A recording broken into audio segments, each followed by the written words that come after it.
الزمن بيتسارع فعلا علميا. في أدلة بتقول إن الأرض نفسها ممكن تكون سرعتها الزمنية بتتغير، وإن الكون بيتوسع بوتيرة أسرع.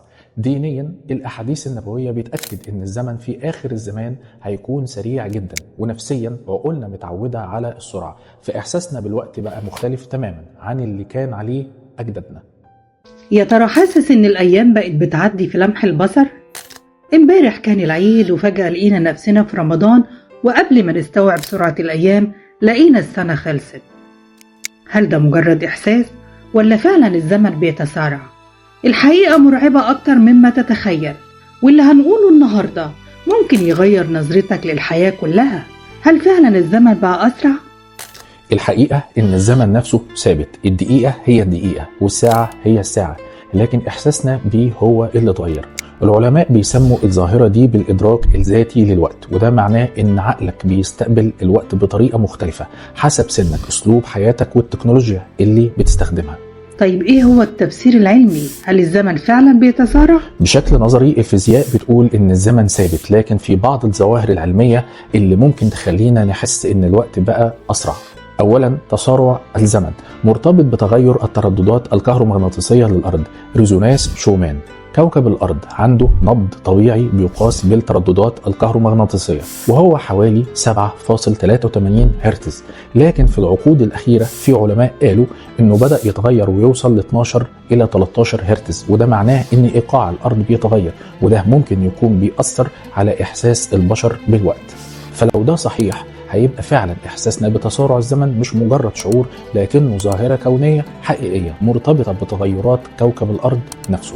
الكون بيتوسع بوتيرة أسرع من المتوقع. نظرية التوسع الكوني المتسارع بتقول إن الكون بيتمدد بسرعة متزايدة بسبب الطاقة المظلمة، الدارك انرجي. بعض العلماء بيعتقدوا إن التوسع ده ممكن يكون له علاقة بالإدراك البشري للزمن، لأن قوانين الفيزياء نفسها ممكن تتغير مع توسع الكون، وده معناه إن الزمن نفسه ممكن يكون بيختلف عن اللي كان عليه زمان. في آية في القرآن الكريم بتدل على اتساع الكون فعليا. قال الله تعالى: والسماء بنيناها بأيد وإنا لموسعون. سورة الذاريات الآية 47.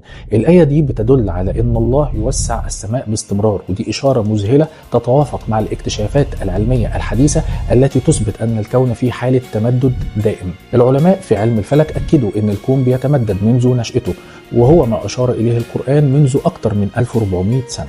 وإيه هو التأثير النفسي والعقلي؟ هل عقولنا هي السبب؟ الدراسات بتقول إن كل ما الإنسان بيكبر المخ بيبدأ يقلل تسجيل الذكريات، فبيحس إنه الأيام بتعدي بسرعة. التكنولوجيا الحديثة سرعت كل حاجة، الأخبار والفيديوهات، التواصل. العقل متعود على السرعة، فبقينا نحس إنه الزمن نفسه بقى أسرع. هل الزمن في آخر الزمان بيتسارع فعلا؟ في أحاديث نبوية بتتكلم عن إن الزمن في آخر الزمان هيجري بسرعة، زي الحديث النبوي المعروف: لا تقوم الساعة حتى يتقارب الزمان، فتكون السنة كالشهر، والشهر كالجمعة، والجمعة كاليوم، واليوم كالساعة، والساعة كاحتراق السعف. ده معناه إنه الزمن فعلا ممكن يكون بيتغير، مش بس على المستوى الشخصي لكن على مستوى كوني متعلق بنهاية الزمان. كتير من الناس بيشوفوا إن العصر الحديث مليان إشارات لنهاية الزمان، وإن تسارع الوقت هو جزء من العلامات دي. ويا ترى إيه الحل؟ هل نقدر نبطئ الزمن؟ التأمل وإننا نعيش في نفس اللحظة. لو الزمن بقى سريع بسبب التكنولوجيا والروتين فممكن نبطئه شوية لو ركزنا على كل لحظة في حياتنا. التقليل من التوتر، والعلماء بيقولوا إن الضغط العصبي بيخلي العقل بيحس إن الوقت بيجري، فلو هدينا حياتنا ممكن نحس إنه الزمن أبطأ. التواصل مع الطبيعة، كل ما بعدنا عن التكنولوجيا ورجعنا للحياة الطبيعية كل ما عقلنا استعاد إحساسه الطبيعي بالوقت.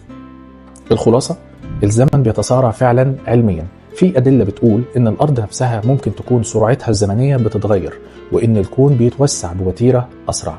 دينيا الأحاديث النبوية بتأكد إن الزمن في آخر الزمان هيكون سريع جدا، ونفسيا عقولنا متعودة على السرعة، فإحساسنا بالوقت بقى مختلف تماما عن اللي كان عليه أجدادنا.